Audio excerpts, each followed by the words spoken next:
치료하시는 하나님이라는 제목으로 하나님의 말씀을 전하도록 하겠습니다. 우리가 지금 성경 통독을 스케줄대로 하고 계시다면 이사야의 말씀을 우리가 읽고 있어요. 그래서 우리가 지난주 중에 읽었던 내용은 남유다의 히스기야 왕이 통치를 하고 있을 때에 아수르라고 하는 큰 군대가 제국의 그 야망을 품고 계속해서 침략해 오고 있었던 상황이었죠. 그래서 당시에 남유다 왕이 그 아수르의 군대를 물리칠 힘이 없었어요. 능력이 없었어요. 그 군대가 너무 막강했습니다. 그래서 가는 곳마다 모든 나라를 다 정복시킨 거예요.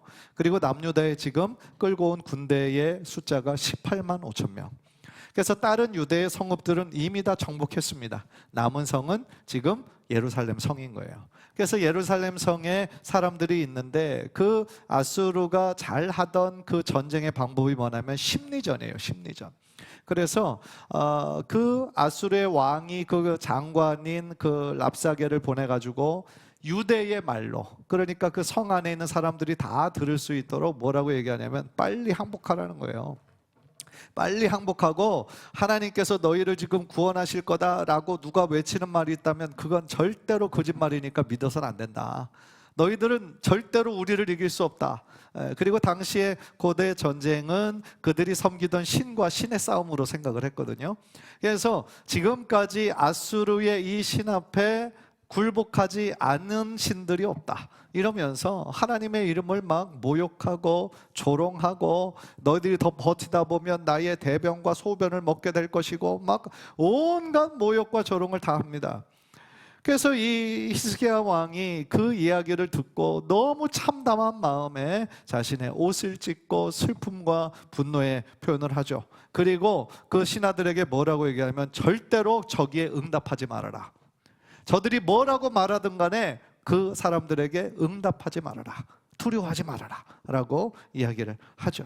그래서 이 왕 자신도 너무나 슬프고 걱정이 많이 되기는 했지만 그는 그 이야기를 듣고 어디로 가냐면 하나님의 성전으로 가는 거예요. 하나님의 성전으로 가서 자신을 도울 수 있는 분은 오직 하나님밖에 없음을 고백하며 하나님 앞에 무릎을 꿇는 거예요. 그러면서 그 이후에 어떤 일이 벌어졌습니까? 37장 6절 7절이에요 37장 6절 7절 다 함께 시작.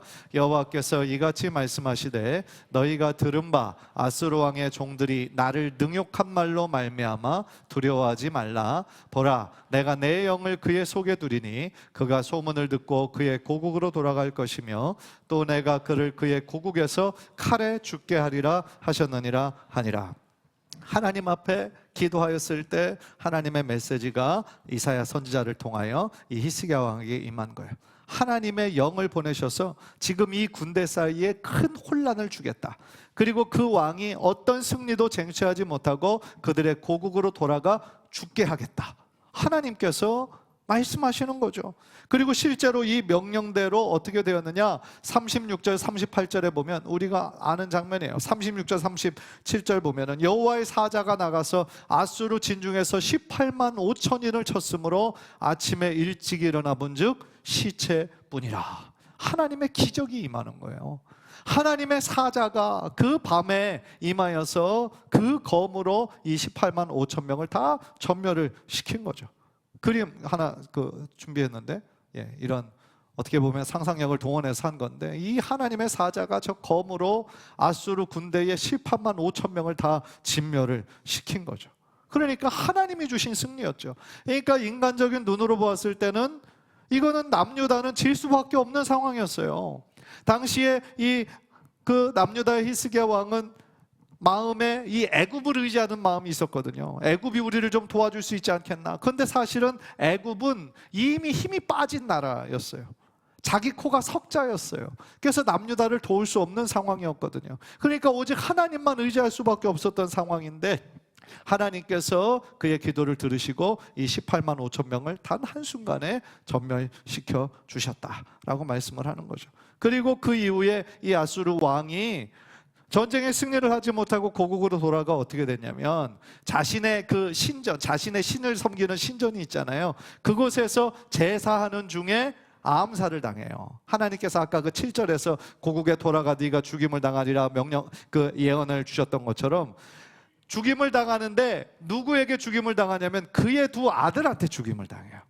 그러니까 이 왕이 최고의 권력을 가지고 있었지만 하나님의 명령에 불순종하고 하나님의 이름을 모욕했을 때 어떤 승리도 쟁취하지 못했을 뿐만 아니라 암살을 당해서 그의 정치 인생이 끝나버리는데 그것도 심지어 그의 두 아들에 의해서 죽임을 당하는 비참한 말로를 맞게 된다라는 거죠. 그래서 이렇게 큰 승리를 경험했던 이 히스기야에게 오늘 본문 1절을 보면 그가 병이 들었다라고 시작을 합니다. 그런데 그 병이 어떤 병이었냐면 죽을 병이었어요. 어떤 병이었는지는 나와 있지 않지만 지금 그에게 이 죽을 병이 임한 것이죠. 그래서 이 1절을 보면 하나님께서 뭐라고 말씀하시면 너는 내 집에 유언하라, 너는 죽고 살지 못하리라 라고 얘기하는 거죠.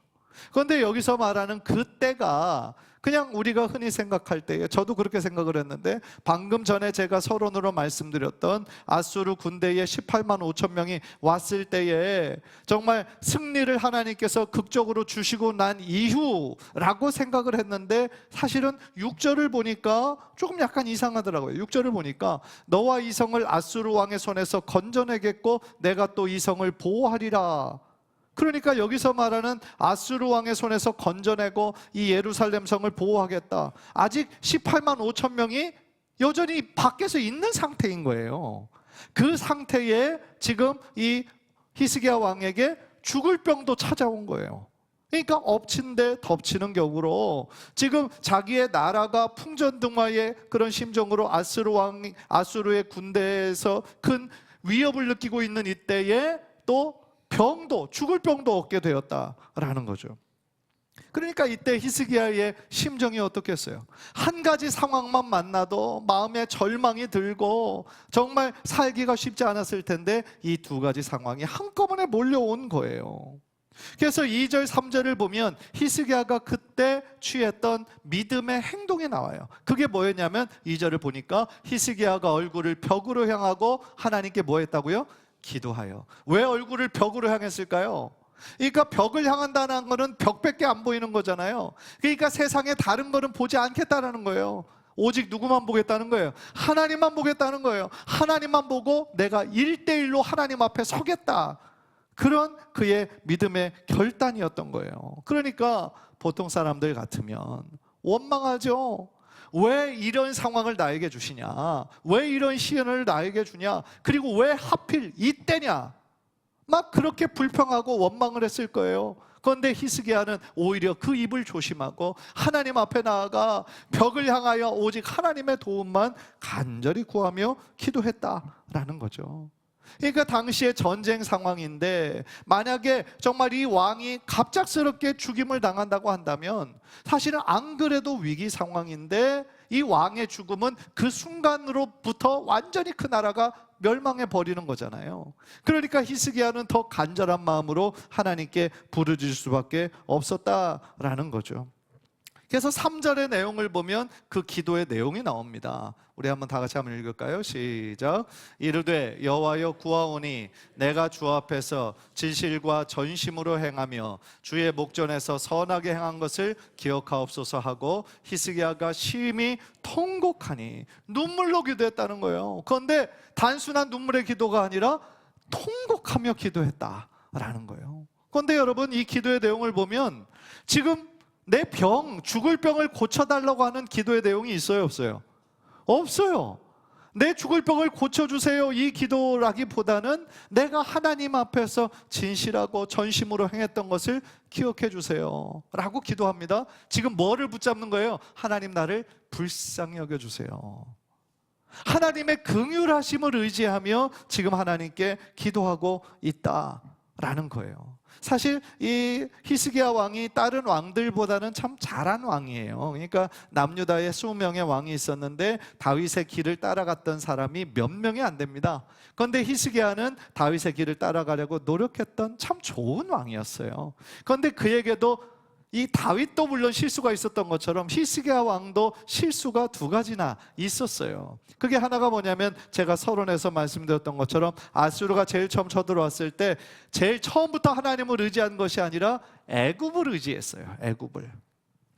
그래서 애굽의 군대를 좀 보내달라고 동맹을 맺고 하나님을 의지하지 않은 그 첫 번째 실수가 있었고요. 그리고 이 18만 5천 명이 쳐들어왔을 때 조공을 바쳐요. 그러니까 그 순간만을 좀 잘 모면하려고 아수르 왕이 요구하는 엄청난 양의 은과 금을 그에게 바치거든요. 그런데 그것도 역시 실수였죠. 왜냐하면 아수르 왕이 교활하게도 그 모든 조공을 다 받고서도 자기네 나라로 떠나지 않았잖아요. 그냥 예루살렘 성을 여전히 공격하려고 하고 있었기 때문에 그것도 실수였어요. 그러나 두 가지 치명적인 실수가 있었지만 전반적으로 보기에 다윗의 길을 따라갔던 좋은 왕이었죠. 그런데 정말 중요한 거는요, 이 히스기야의 기도를 통해 나타난 것처럼 내가 그래도 열심히 살지 않았습니까? 내가 착하게 살지 않았습니까? 그러니까 내 병을 고쳐주세요, 이렇게 기도하지 않았다라는 거예요. 그는 아마도 하나님께 기도할 때요, 자신이 하나님만 의지하지 못했던 그 두 가지 치명적인 실수로 인해서 하나님께 눈물을 흘리며 통회하며 회개하며 기도했을 거라는 거예요. 그러니까 하나님께서 히스기야의 기도를 들어주신 이유는요, 그가 다른 사람들보다 착하게 살아서 성실하게 살아서가 아니에요. 하나님의 긍휼하시는 은혜 때문이었다라는 거죠. 또한 하나님께서 다윗과 세우신 그 언약으로 인해, 다윗 언약의 핵심은 뭐냐면 다윗의 후대로 하여금 계속해서 남유다의 왕이 되게 하시겠다라고 다윗과 세우신 그 언약이었거든요. 그러니까 하나님은 신실하신 분이시기 때문에 이 히스기야 왕을 이 다윗과의 언약으로 인해서 계속해서 지켜주시기를 원하셨던 것이죠. 결과적으로 히스기야가 통회하는 심정으로 회개하며 통곡하며 기도했을 때 하나님께서 놀라운 기적을 베풀어 주셨다라는 거예요. 5절 6절 보세요. 5절 6절 우리 다 함께 읽을까요? 시작. 너는 가서 히스기야에게 이르기를 내 조상 다윗의 하나님 여호와께서 이같이 말씀하시기를 내가 내 기도를 들었고 내 눈물을 보았노라. 내가 내 수완에 15년을 더하고 너와 이 성을 아수르 왕의 손에서 건져내겠고 내가 또 이 성을 보호하리라. 그러니까 방금 5절에서 읽었던 것처럼 하나님이 뭐라고 설명하세요? 내 조상 다윗의 하나님, 이렇게 설명을 하시죠. 그러니까 하나님께서 이렇게 히스기야를 고쳐주시고 또 그 상황에서 구원을 베푸시는 것은 히스기야가 특별히 경건해서가 아니라 다윗과 세우신 그 언약 때문에, 하나님은 신실하신 분이시기 때문에 그 언약을 반드시 지키시는 분이시기 때문에 라는 것이죠. 그리고요, 하나님께서 뭐라고 그러십니까? 내가 내 기도를 들었고 내 눈물을 보았노라 말씀하세요. 히스기야는요, 막힌 벽을 향해서 기도했다고 그랬어요. 막힌 벽을 향해서 기도했는데 그 벽에서 지금 소망의 문이 열린 거죠. 소망의 문이 열렸어요. 히스기야의 간절한 기도를 통해서 지금 막막했던 상황 속에서 하나님께서는 길이 없던 곳에서 새로운 길을 여셨다라는 것이죠. 이 부분을 생각하면요, 참 은혜가 돼요. 우리가 하나님 앞에서 드리는 기도를 우리 하나님께서는 다 들으시고 또한 보고 계시는 거예요. 우리의 때로는 넋두리와 같은 내 중심적인 그러한 기도의 내용도 하나님은 다 들으시고요, 우리가 주님 앞에서 하염없이 흘리는 그 모든 눈물도 하나님은 다 기억하고 계신다라는 것이죠. 얼마나 감사한 겁니까? 이 모든 것은요, 우리가 믿는 하나님이 얼마나 좋은 분이시고 선하시고 신실하신 분이심을 우리들에게 보여주고 계시는 것이죠. 사랑하는 성도 여러분, 우리 하나님은요, 우리가 하나님 앞에 나와 기도하며 눈물을 흘리며 기도하는 그 모든 기도를 다 기억하시고요, 절대로 외면하지 않으시는 거예요. 무엇보다도 히스기야가 기도했던 것처럼요, 자신의 어떤 실수와 모든 실패를, 하나님을 의지하지 않았던 그런 모든 것들을 회개하면서 진실함과 겸손함으로 하나님께 드리는 그 모든 기도를 하나님께서 들으시고요, 그 모든 기도는 하나님의 보좌를 움직이는 능력의 기도가 될 수 있다라는 거예요. 하나님은요, 히스기야의 병을, 죽을 병을 고쳐주셨어요. 그리고 보너스로 그의 생명을 몇 년을 더해 주셨어요? 15년을. 이미 사형 선고를 받은 것에 불과했는데 하나님은 히스기야의 기도를 통하여 15년이나 더 보너스로 생명을 선물로 주셨어요. 그런데 우리가 반드시 기억해야 할 것이 있습니다. 히스기야가 특별히 의로워서가 아니에요. 하나님이 그를 긍휼히 여겨주셨기 때문이에요. 다시 말하면 하나님의 전적인 은혜였다라는 것이죠. 사랑하는 성도 여러분, 우리가 구원을 받아서 하나님의 자녀가 되어서 하나님께 기도하며 나아갈 수 있다는 것, 이것이요 우리가 착하게 살아서가 아니죠. 그렇죠? 우리가 착하게 살아서가 아니에요. 우리가 다른 사람들보다 더 열심히 성실히 살아서가 아니에요. 교회를 열심히 출석해서도 아니고요, 내가 2대째 3대째 성도의 집안이기 때문에 자동적으로 구원받은 것도 아니에요. 우리를 구원해 주신 것은 나의 어떤 공로가 아닙니다. 나의 선한 행위가 아니에요. 전적인 하나님의 은혜예요. 우리를 긍휼히 여겨주신 거예요. 불쌍히 여겨주신 거예요. 죄의 늪에 빠져있던 우리들의 힘으로는 이 죄의 문제를 해결할 수가 없거든요. 그런데 우리를 하나님이 불쌍히 여겨주신 거예요. 죄의 굴레에서 빠져서 올무에 빠져있는 새처럼 방법이 없었는데 예수님의 십자가의 피로 우리를 자유케 해주셨고 해방시켜 주신 거예요. 얼마나 감사한 겁니까? 그런 면에서 우리 옆 사람에게 이렇게 고백하고 싶다. 나의 나 된 것이 주님의 은혜입니다. 다시 한번, 모든 것이 주님의 은혜입니다. 내가 한 것이 아무것도 없어요. 그렇기 때문에 이 구원은 전적인 하나님의 은혜다라는 거죠. 그러나 구원받은 이후로는 이 성화의 구원을 우리가 온전히 이루어야 돼요. 그러기 위해서는 우리의 뭐가 필요하냐면 하나님께 가까이 가려는 우리들의 노력이 필요한 거예요. 그러나 제일 처음 우리가 구원받은 그 칭의의 구원에서는 내가 한 것은 아무것도 없다.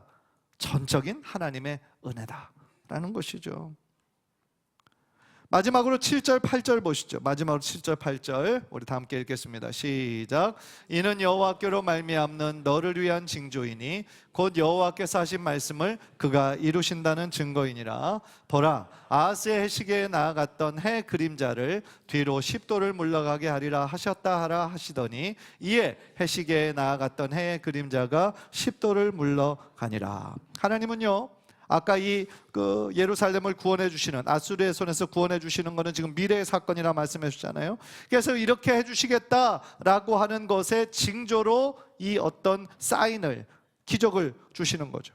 그런데 그거는 뭡니까? 해시계의 해의 그림자가 10도를 물러가게 하는 것을, 기적을 주시는 거죠. 그러니까 이것은 무슨 뜻입니까?